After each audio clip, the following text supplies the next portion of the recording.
je vous propose de découvrir le fonctionnement de notre classe, tout d'abord avec un interview d'un petit groupe d'élèves qui va vous présenter le projet, et ensuite à travers des vidéos réalisées en classe et commentées par les élèves.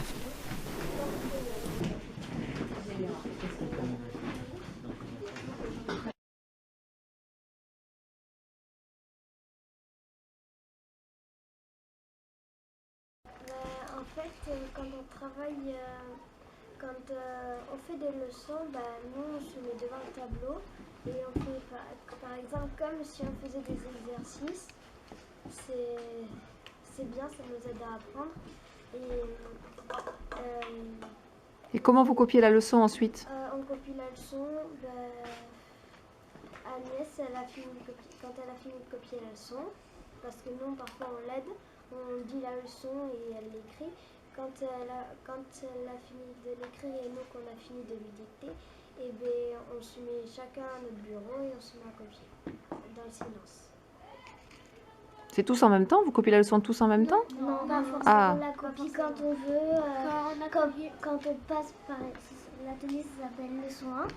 Et quand on passe à leçon 1, on se met devant un tableau là où il y a la leçon et on la copie. Bien en face du tableau alors. Et on vient pouvoir copier. On a le temps de bien copier la leçon. On a le temps de s'appliquer. Et à quoi il sert alors l'atelier leçon 2, Anna? Les leçons 2, ça sert à apprendre la leçon qu'on vient d'écrire dans leçon 1. À l'apprendre? On n'est pas obligé de l'avoir directement écrit, on peut le faire plus tard. On n'est pas obligé de faire tous les ateliers d'un coup. On peut modérer, mais faire pas tout le temps que des exercices, ni pas tout le temps que des jeux. Faire modérer, c'est-à-dire mettre des fois des choses difficiles et quand on a un peu marre, mettre des choses un peu faciles. Et qu'est-ce que vous préférez faire vous en atelier? Toi Maëlle, qu'est-ce que tu préfères faire, tu sais? En général, des mathématiques. Les mathématiques tu préfères? Ou de l'art. Ou de l'art? Et toi, Guillaume, qu'est-ce que tu préfères? Moi, j'aime bien la goutte de mots et la dictée. Et toi, Cassandra? Et les petits jeux. Les petits jeux? J'aime bien les petits jeux, faire la dictée sur l'ordinateur et faire de la géographie. Et toi, Thomas? Moi, mathématiques, anglais, dictée, de la géo et la leçon. Et toi, Loman? Moi, j'aime bien faire les exercices de conjugaison en français, puis des jeux. Et qu'est-ce qui est le plus dur pour vous dans les ateliers? Manon? Pour moi, c'est plutôt pour même si le PPRE c'est un peu pour aider, c'est difficile parce que par exemple j'essaye de bien tenir mon crayon, du coup c'est difficile, ça te fait mal aux doigts, Et est-ce que vous, quand vous avez un atelier qui est trop dur pour vous, que vous trouvez un peu dur, est-ce que vous y allez ou est-ce que vous évitez d'y aller? J'essaie d'y aller pour progresser. J'essaie d'y aller pour progresser. Et toi, Maëlle?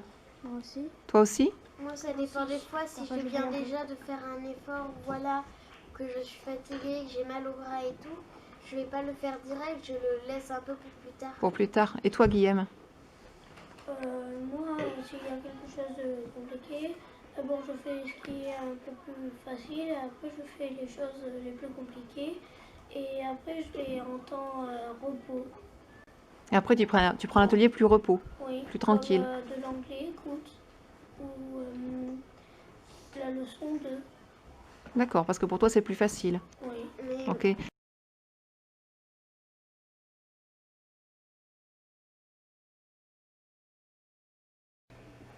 Dans notre classe, des fois on travaille en atelier, des fois on travaille normalement.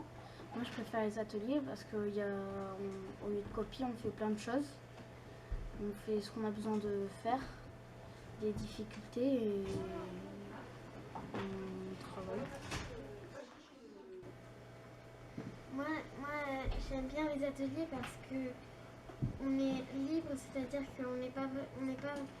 on fonctionne pas vraiment comme toutes les classes.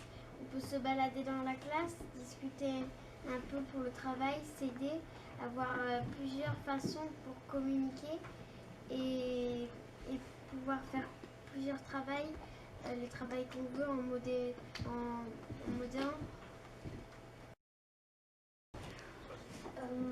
Moi j'aime bien les ateliers.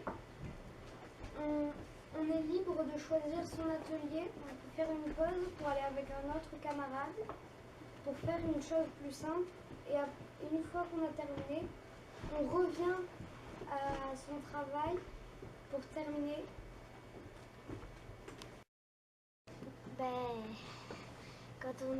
Quand on arrive le matin, on peut aller à la place qu'on veut. Et après, on a des étagères avec son nom, là où on a tous nos cahiers. Et par exemple, à la récréation, on peut changer de place, se mettre à côté d'un autre. Et voilà.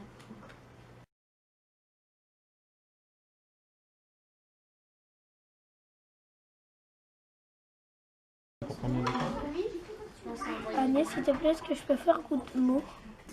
Ok, c'est parti. Merci.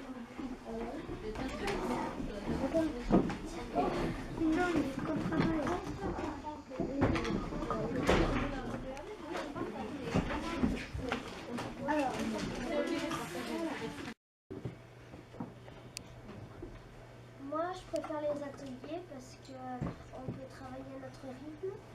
On choisit ce qu'on veut faire et c'est bien, on est libre. On peut surtout travailler à notre rythme. Quand on est dans la classe, par exemple, je suis assis à un bureau et si j'ai plus envie d'être là, je peux changer n'importe quand.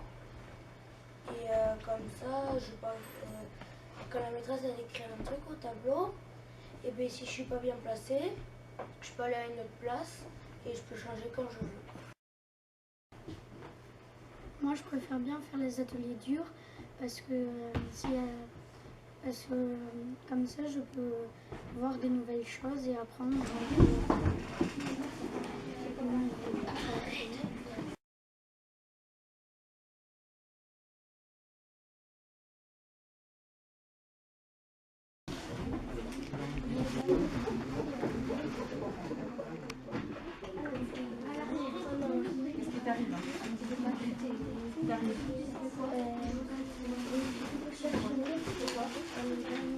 C'est un problème.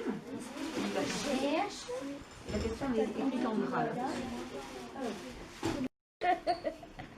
À quoi il sert le foulard rouge?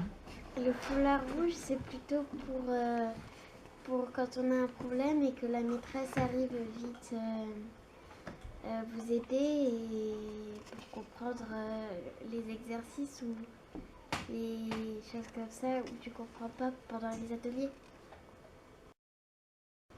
Le foulard gris alors? Ça sert quand tu as terminé un travail, pour t'occuper, tu mets ton foulard gris et tu attends que la maîtresse vienne te voir pour te corriger. Et toi, tu t'occupes pendant ce temps. Quand tu vois un élève avec un foulard rouge, qu'est-ce que tu fais toi, Guillaume? Si c'est parce qu'il est en maths et il a besoin que la maîtresse lui donne des problèmes, tu peux rien faire. Mais par contre, s'il a un problème que tu as fait l'atelier et que tu peux l'aider, tu l'aides. Mais s'il enlève son bandeau rouge, tu n'as plus le droit de l'aider. D'accord, donc tu aides un élève qui a un foulard rouge, tu as le droit d'aller l'aider, tu peux te déplacer Oui. pour l'aider. Oui, s'il a un foulard rouge. Et Cassandra, quand tu as terminé ton travail, tu fais comment? Quand j'ai terminé mon travail, je mets mon foulard gris et en attendant qu'Agnès arrive, je prends un livre, je m'occupe en révisant une leçon, en lisant un livre. Et je fais les compliqués et je fais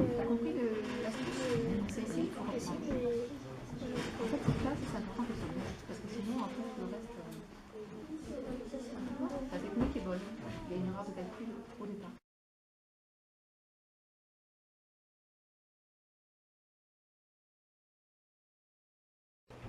Les ateliers, en fait, on peut les avoir sur la maison parce que sur notre ordinateur, on a un espace numérique.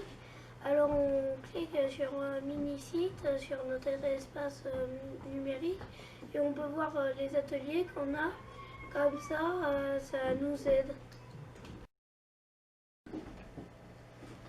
C'est plus pratique parce que depuis la maison, on peut s'envoyer des choses pour le travail et on peut aller sur le blog de la classe, regarder les ateliers et imprimer des leçons qu'il y a sur le NT et on peut être un peu comme pour se raconter des choses. Et sur le NT, on peut aussi travailler ce qu'on n'a pas fait encore à l'école. Et si quand même Agnès nous demande est-ce que nous écrit un tableau et ce que moi j'ai fait sur le NT, et je pourrais le dire.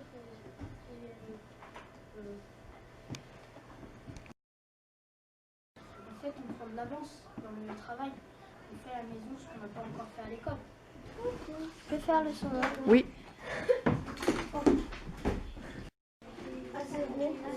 Agnès, est-ce qu'on peut faire géo? Merci. Est-ce que je peux faire géo? Toi aussi, tu veux faire géo? Oui. Ok, ça marche.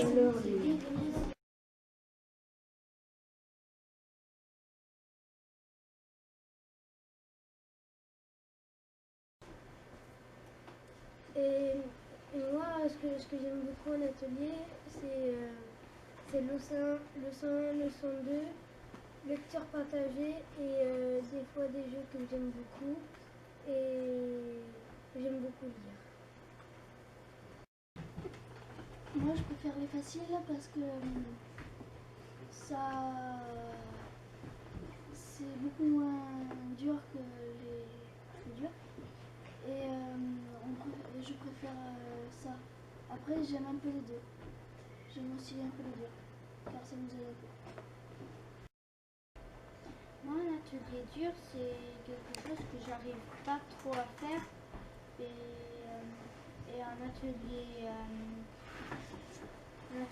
qu'on arrive à faire, c'est en fait, t'as pas besoin de vraiment travailler, t'as juste besoin de réfléchir. J'adore lire, surtout lire avec une histoire entière avec plein de personnes. Et j'aime aussi PPRE parce que ça m'aide beaucoup en graphisme.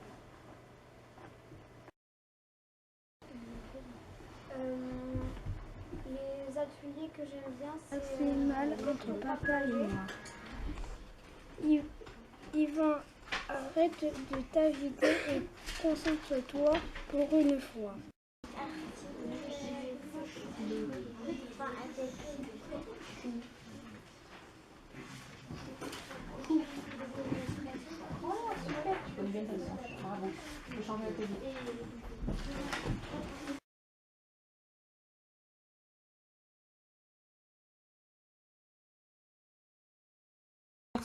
On baisse un peu le niveau sonore. Vous faites trop de bruit.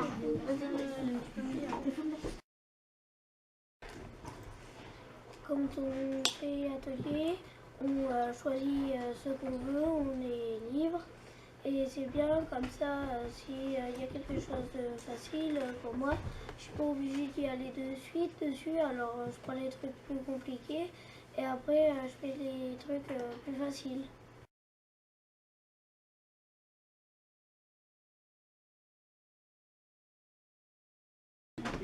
Alors, si tu n'as vu que ça, c'est très bien, c'est un dessin d'observation. Tu as dessiné ce que tu as vu. Maintenant, tu écris le titre, la légende. Pour t'aider, tu peux utiliser le dessin d'Antoine. Tu n'es pas obligé, c'est comme tu veux. Et si tu veux voir d'autres choses, tu bouges un peu la fleur, tu vas bouger une claire, tu verras. Voilà. Mais alors, je peux faire ce qu'on fait. Tu peux, mais tu ne dessines que ce que tu as vraiment vu. Si tu n'as pas vu, par exemple. Parce que là, je voulais comme toi, le début d'une autre. Il partage son temps quotidiennement. La vue sur tu écris ta question entièrement et tu écris la réponse. Voilà.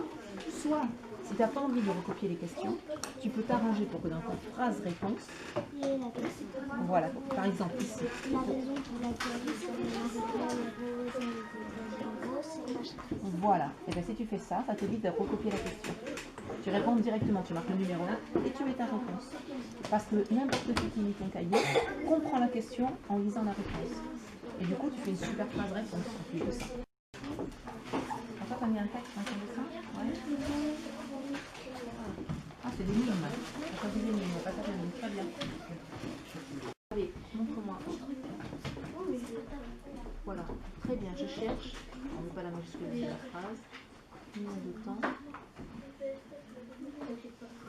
Attention que ta phrase elle est pas bien formulée là. Combien de temps?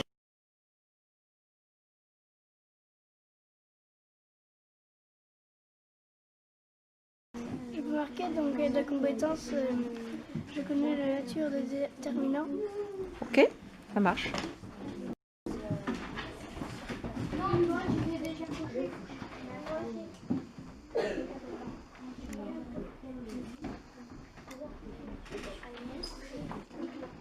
Oui. Ça marche.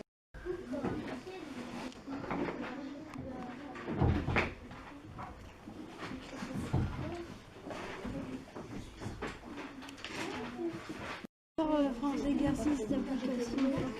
Oui, tu peux, pas de problème, va te cocher. Tu n'as pas la place, comment tu vas faire? Je ne sais pas. Eh bien, trouve une stratégie. Non, essaye de trouver une solution, comment tu pourrais faire? On peut faire en 2 fois. Exactement.